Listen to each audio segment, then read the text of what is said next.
Assalomu alaykum aziz yurtdoshlar. Sizlar bilan yana yosh avlod kanali. Sizlar bilan navbatdagi video darsda ko'rishtirganimdan men nihoyat xursandman. Bugungi video darsimizda biz Windows operatsion sistemalarining hozirgi kunda eng talabchan va hozirgi kunda birinchi o'ringa chiqib olayotgan va olib bo'lgan, lekin hozirda o'rnini Windows 11 olib qo'yayotgan bo'lsa-da, lekin hozirda o'z qudratini yo'qotmay turgan Windows 10 operatsion sistemasining eng birinchi vipskasi Windows 10 RTM ni sizlar bilan bugun ustanovka qilishni o'rganamiz.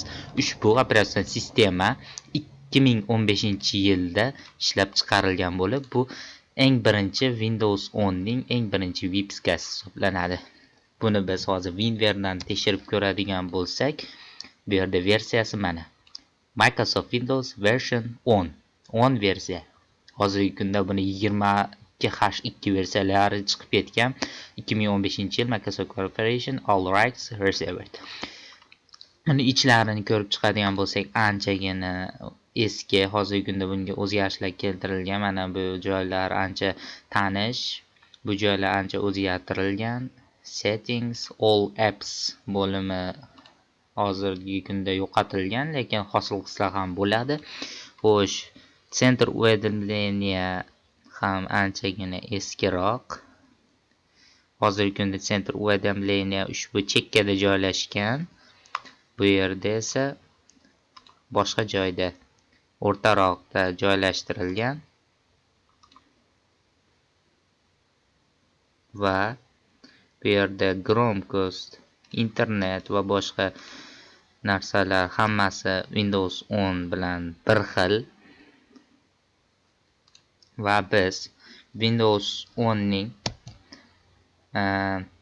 settings, ya'ni sozlamalar bo'lini ko'rib chiqadigan bo'lsak, bu anchagina eskiligini ko'ramiz. Hozirgi kunda bu juda ham takomillashib ketgan. Bu eng birinchi emas-ku, lekin Windows 8 da ham ushbu bo'limlar mavjud edi, lekin takomillashtirilgan eng yaxshi settings, ya'ni sozlamalar bo'limidir. Bu yerda biz system, device, network va boshqa joylar, display, notification and actions, app and features, multitasking, tablet mode, power sleep, storage, offline maps, default maps va about bo'limidan ko'rishimiz mumkin. About da bizni Windows 10 Pro, bizning protsessorimiz va boshqa narsalar, sistema haqida ma'lumotlarimiz joylashgan. Va biz videoni cho'zib o'tirmaymiz-da, uni ustanovka qilishni boshlaymiz. Men ustanovka qilish jarayonida buni sharhlamayman va tezlashtirilgan video asosida buni chiqaraman. Va biz boshladik.